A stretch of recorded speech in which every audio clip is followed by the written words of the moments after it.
Restaurant ഫീൽഡെന്ന് പറഞ്ഞാൽ കുറച്ച് ടാസ്ക്കുള്ള പരിപാടിയാണ്. 12 മണിക്കൂർ ജോലി എന്ന് പറഞ്ഞാൽ ഒരേ നിപ്പെന്ന് പറഞ്ഞാൽ ഒന്നൊന്നര നിപ്പാണ് കേട്ടോ. കാലിലേക്ക് അടപ്പിളകും. ഡ്യൂട്ടി കഴിഞ്ഞ് നേരെ റൂമിൽ ഒന്ന് കുളിച്ച് ഒരു മണിക്കൂറൊന്ന് റിലാക്സ് ചെയ്യും. റിലാക്സ് ചെയ്തതിന് ശേഷം നേരെ കിടന്നുറങ്ങും. അലാറം വെച്ച് വെള്ളിയാഴ്ചയല്ലേ നേരത്തെ എണീക്കണം. ഒരു 11:30-12 മണിയായപ്പോൾ എണീറ്റ് 1 മണിക്ക് നിസ്കാരം. അതിനുശേഷം ഒന്ന് വാഷ്റൂമിലൊക്കെ പോയി ഫ്രഷ് ആയതിനു ശേഷം നേരെ നമ്മൾ മുസല്ല റെഡിയാക്കി വെച്ചിട്ടുണ്ട് പള്ളിയിൽ പോകാൻ വേണ്ടി. ആ മുസല്ല എടുത്ത് നേരെ വെളിയിലിറങ്ങി ലിഫ്റ്റിന് വേണ്ടിയുള്ള കാത്തിരിപ്പാണ്. ഇതാണ് മെയിൻ ടാസ്ക്. ലിഫ്റ്റ് പഴയ ലിഫ്റ്റല്ലേ, ഈ ലിഫ്റ്റ് താഴെ ഇറങ്ങി വരണേ തന്നെ കുറച്ച് ടൈമാണ്. അതും പോരാ, ലിഫ്റ്റ് കയറിക്കഴിഞ്ഞാൽ ലിഫ്റ്റ് താഴെ എത്തില്ല എന്നുള്ള ടെൻഷനുമാണ്. പഴയ ലിഫ്റ്റിൻ്റെയൊക്കെ അവസ്ഥ എങ്ങനെയായിരുന്നു? 72 വർഷം മുമ്പുള്ള ബിൽഡിങ്ങൊക്കെ അല്ലേ, അപ്പോൾ അത്രയും പ്രതീക്ഷിച്ചാൽ മതി. അങ്ങനെ എങ്ങനെയെങ്കിലുമൊക്കെ താഴെ എത്തി. പിന്നെ പള്ളിയിലോട്ട് പോകാനാണ്. പള്ളി കുറച്ച് ദൂരമാണ്. നേരെ റൂമിൻ്റെ ബിൽഡിങ്ങിൽ നിന്ന് വെളിയിലിറങ്ങി കുറച്ച് മുന്നോട്ട് നടന്നു പോകുമ്പോൾ സിഗ്നലുണ്ട്. സീബ്ര ലൈൻ ക്രോസ് ചെയ്ത് പിന്നെ സിഗ്നലിൻ്റെ അടുത്ത് കുറച്ച് നേരം കാത്തിരിക്കണം ഈ സിഗ്നലൊന്ന് ഓപ്പണായി കിട്ടാൻ. ഫസ്റ്റ് സിഗ്നൽ ഓപ്പൺ ആയാലും സെക്കൻഡ് സിഗ്നൽ ഓപ്പൺ ആവില്ല. സെക്കൻഡ് സിഗ്നൽ ഓപ്പൺ ആയാലും പിന്നെ അപ്പുറത്ത് നോക്കണം നമ്മൾ. സീബ്ര ലൈന് റോഡ് ക്രോസ് ചെയ്യുന്ന വണ്ടി വരുന്നില്ലേ നോക്കി നിൽക്കണം. അത്രയും ക്രോസ് ചെയ്തിട്ട് വേണം പള്ളിയിലോട്ട് എത്താൻ. പള്ളിയിലോട്ട് എത്തണമെങ്കിൽ ഒരു 5 മിനിറ്റ് നടക്കണം. നേരെ വെച്ച് നടക്കണം. കുറച്ച് മുന്നോട്ട് പോകുമ്പോൾ അവിടെ ബസ് സ്റ്റോപ്പുണ്ട്. ബസ് സ്റ്റോപ്പ് കഴിഞ്ഞിട്ട് അവിടെ സ്കൂളിൻ്റെ അടുത്താണ് കേട്ടോ പള്ളി.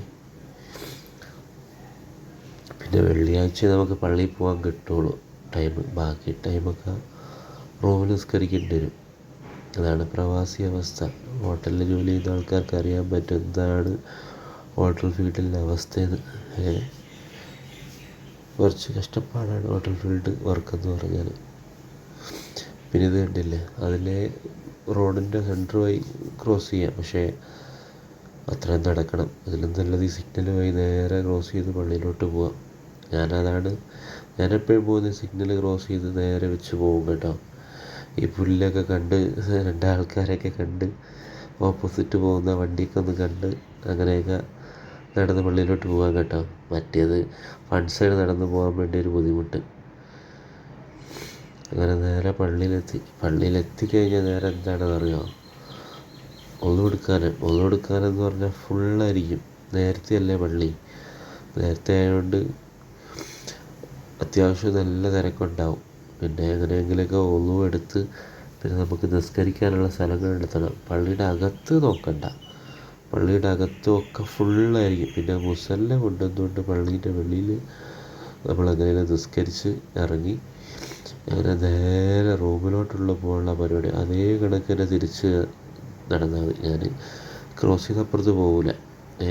എനിക്ക് ഹൈറ്റ് കയറി കഴിഞ്ഞാൽ ഒരു ചെറിയ തലകറക്കത്തിൻ്റെ പ്രശ്നമൊക്കെ ഉണ്ട്. പേടി ഹൈറ്റിൽ കയറാൻ. അതുകൊണ്ട് ഞാൻ നേരെ ഈ വഴിയേ നടക്കുകയുള്ളൂ. ഈ വഴി തിരിച്ച് നടന്ന് നേരെ നമ്മൾ ക്രോസ് ചെയ്ത് കണക്ക് തിരിച്ച് ക്രോസ് ചെയ്ത് നമ്മളെ ബിൽഡിങ്ങാണ് കാണുന്നത്, ഓപ്പോസിറ്റ് കാണുന്നത്. ആ ബിൽഡിങ്ങിൽ കയറണം. നേരെ ബിൽഡിങ്ങിൽ കയറി ബിൽഡിങ്ങിൻ്റെ എൻട്രൻസിൽ കയറി ആ ലിഫ്റ്റിന് അതേ നിപ്പാണ്. ആ ലിഫ്റ്റ് തിരിച്ച് വരണം. ആ ലിഫ്റ്റിന് വേണ്ടിയുള്ള നിപ്പാണ്. കുറച്ച് നിപ്പ് 4ാമത്തെ ഫ്ലോറിൽ, 4 ഫ്ലോറേ ഉള്ളൂ ഇത്. 4ാമത്തെ ഫ്ലോറിൽ പോയി ഈ ഏറ്റവും താഴെ പറഞ്ഞാൽ തന്നെ എത്ര ടൈമാണ് ഈ ലിഫ്റ്റിന് വേണ്ടി കാത്തിരിക്കണമെന്ന് അറിയുമോ? പഴയ ലിഫ്റ്റിനുള്ള ബുദ്ധിമുട്ട് ഇതാണ്. പിന്നെ നേരെ വന്ന് മുസല്ലയൊക്കെ വെച്ച് ഡ്രസ്സ് മാറി നമുക്ക് 5 മണിക്ക് ഡ്യൂട്ടി ചെയ്യാം. അപ്പോൾ ഒരു 4 മണിക്ക് എണീക്കണ്ടേ. അലാറം വെച്ച് നേരെ കിടന്നുറങ്ങി. പിന്നെ കാണുന്നവർ വീഡിയോ ഒന്ന് സപ്പോർട്ട് ചെയ്യുക, ലൈക്ക് ചെയ്യുക. വല്ലപ്പോഴും ഇടുന്ന ചെറിയ ബ്ലോഗ്സാണ്. ഒന്ന് സപ്പോർട്ട് ചെയ്യുക, വീഡിയോ ലൈക്ക് ചെയ്യുക പ്ലീസ്. Thank you.